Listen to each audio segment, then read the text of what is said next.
Assalamualaikum warahmatullahi wabarakatuh. Waalaikumsalam warahmatullahi wabarakatuh. Selamat siang semuanya.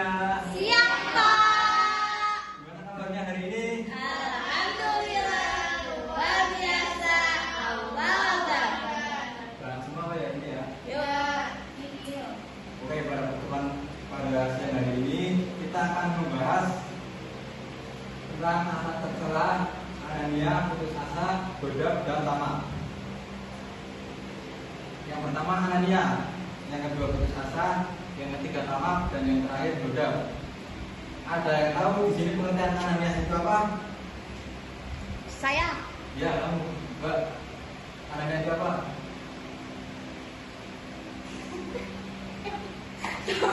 Gimana? Anania pengertiannya? Ini pengertian Anania. Anania itu bisa disebut juga dengan artian egois ya, atau ingin menang sendiri. Anania yaitu sifat menilai sesuatu berdasarkan kepentingan diri sendiri dan meremehkan orang lain. Jadi orang lain itu tidak boleh beranggapan orang itu inginnya menang sendiri, tidak menolak sama pendapatnya orang lain. Islam mengajarkan agar kita senantiasa tolong menolong antar sesama manusia. Bagaimana disebutkan pada firman Allah dalam surat Al-Rahman ayat 18. Bisa dilihat nggak itu apa dalilnya? Atau enggak dilihat PPT-nya masing-masing ya, biar bisa baca sama-sama.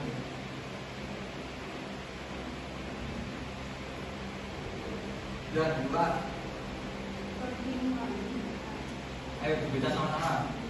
Bismillahirrahmanirrahim. Barat bisa akhir. Akhirat. Barat bisa akhir.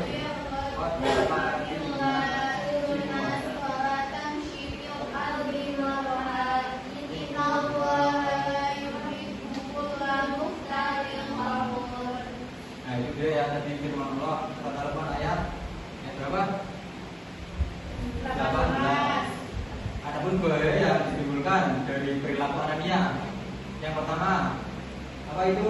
Yang pertama menimbulkan kekecewaan orang lain. Jadi kita sebagai umat muslim dilarang untuk membuat orang lain kecewa kepada kita atau bersikap egois. Hargailah pendapat orang lain, jangan ingin menang sendiri ya. Yang kedua merusak hubungan persaudaraan. Jadi kita sama manusia itu harus saling menjalin hubungan persaudaraan satu sama lain ya. Walaupun itu berbeda agama, tapi kita kan tetap satu Indonesia ya. Jadi harus tetap meningkat tali persaudaraan. Dan yang ketiga memutuskan hubungan silaturahmi. Yang keempat dijauhi dalam pergaulan yang menunjukkan orang lain. Yang kelima berdosa kepada Allah SWT karena Islam melarang sifat apa?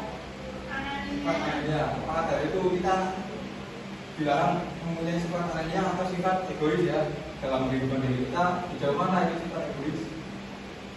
Yang kedua, kita putus asa. Ada yang tahu sikap putus asa itu apa? Apa? Menyerah. Putus asa adalah sikap atau perilaku yang merasa bahwa dirinya telah gagal atau tidak akan mampu dalam meraih suatu harapan atau cita-cita, atau bisa dikatakan putus asa itu menyerah pada awal apa ya?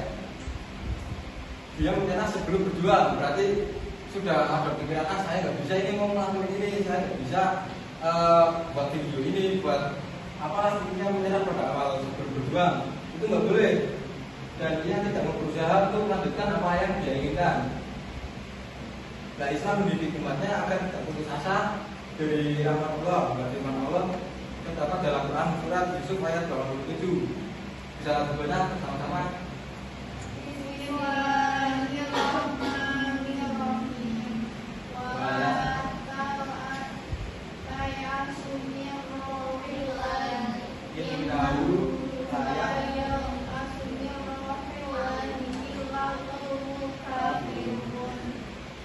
Itu tadi sekilas dari firman Allah Quran surat Yusuf ayat 87.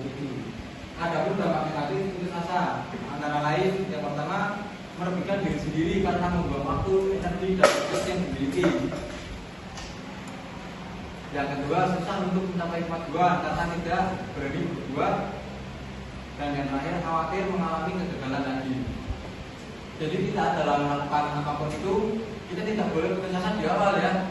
Kita itu harus berjuang terlebih dahulu supaya kita ada usaha untuk melakukan sesuatu, biar ada perjuangannya. Jangan putus asa di awal, saya nggak bisa ini, saya nggak bisa ini, nggak bisa itu. Itu jangan ya. Harus ada usahanya. Jadi kita jangan mikir kegagalan di awal, usahakan ada perjuangannya dulu, ada pengorbanannya dulu. Karena sifat baik itu nggak mungkin tersulit oleh Allah Subhanahu wa Ta'ala, pasti diberikan jalan. Ya, materi selanjutnya tentang tamak. Ada yang tahu tamak itu apa? Pengertian tamak? Saka, boleh. Ada lagi? Rakus, ya. Saka dan rakus dan pengertian tamak ya. Menurut istilah, tamak adalah cinta kepada dunia atau harta. Terlalu berlebihan tanpa memperhatikan hukum haram yang mengakibatkan adanya dosa besar. Jadi kita sebagai umat manusia itu nggak boleh itu namanya mempunyai sifat tamak atau serakah. Intinya secukupnya saja lah, jangan berlebihan. Dan saya punya harta lebih, mau buat ini, mau buat itu, nanti jatuhnya kan ke arah korupsi. Kalau punya harta lebih, punya harta orang, nanti kita mau punya pikiran tamak, saya mau ambil uang ini, harganya masih banyak. Kalau nggak bagus juga duitnya kalau saya ambil segini, itu jangan ya. Ini secukupnya saja. Kalau kita gaji segini, ya udah seperti aja. Gaji kita segitu, biar berkah, nggak ambil hak orang. Sifat tamak ini akan menjerumuskannya ke dalam gaya riya. Riya itu apa? Ada yang tahu? Riya itu pamer atau memamerkan harta kita ya. Serta akan mencabut kemanisan beribadah kepada Allah SWT. Seperti firman Allah yang terkandung dalam Quran surat Al-Munafiqun ayat 9. Yuk kita baca sama-sama lagi. Bismillahirrahmanirrahim. Ya ayyuhalladzina amanu la tulhikum amwalukum wa auladukum an dzikrillah wa may yaf'al dzalika faulaika humul khasirun. Jadi jelas tentang firman Allah yang terkandung dalam Quran surat Al-Munafiqun ayat 9. Rasulullah menggambarkan orang-orang seperti orang yang haus yang hendak minum air laut. Semakin banyak yang minum air laut, semakin bertambah rasa dahaganya. Artinya bertambahnya harta tidak akan menghasilkan kekuatan hidup, karena keberhasilan dalam mengumpulkan harta akan menimbulkan harapan untuk mendapatkan harta benda baru yang lebih banyak. Sifat kebutaan tanpa memperhitungkan mana yang halal dan haram. Kalian lebih suka harta banyak tapi mendapatkan dengan haram, atau harta secukupnya tapi didapatkan dengan halal? Lebih bagaimana? Tapi dengan cara halal. Nah, maka dari itu berilah kita disifat apa? Apa tadi? Tamak atau serakah. Selanjutnya masuk ke materi bodak. Ada yang tahu bodak itu apa? Tahu nggak? Marah. Bodak itu marah. Atau apa?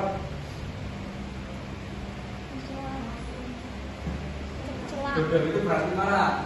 Atau bodak termasuk sifat tercela karena marah itu bersumber dari Setan. Berarti kalau marah-marah itu sifatnya seperti Setan. kalian mau nggak disampaikan sama setan? Iya. Jadi jangan marah-marah ya. Iya. Adapun dari bodak Quran surat Al-Imran ayat 124. Ada dampak negatif dari bodak itu ada 3. Bisa dibacakan nggak? Ada dampak negatif. Yang pertama, tidak dapat berpikir dengan tenang. Yang kedua, membahayakan kesucian rohani. Dan yang ketiga, menimbulkan sakit hati orang lain. Nah, itu tadi jelas dampak negatif tentang bodak.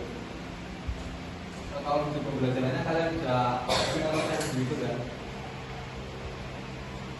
Oke, itu mungkin materi yang bisa kita pelajari pada pertemuan kali ini. Kalian mau diberi tugas apa enggak? Enggak. Enggak. Beri 5 jam gimana? Enggak. Ya. 5 lah, nggak apa-apa lah. Ya. Speakernya mana tadi?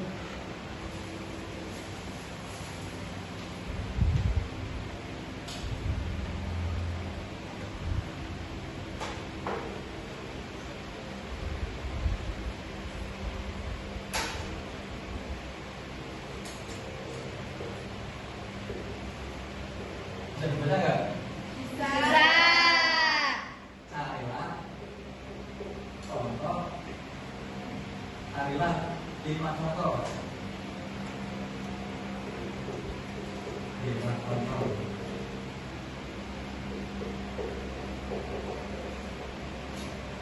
Ayo. Berlaku.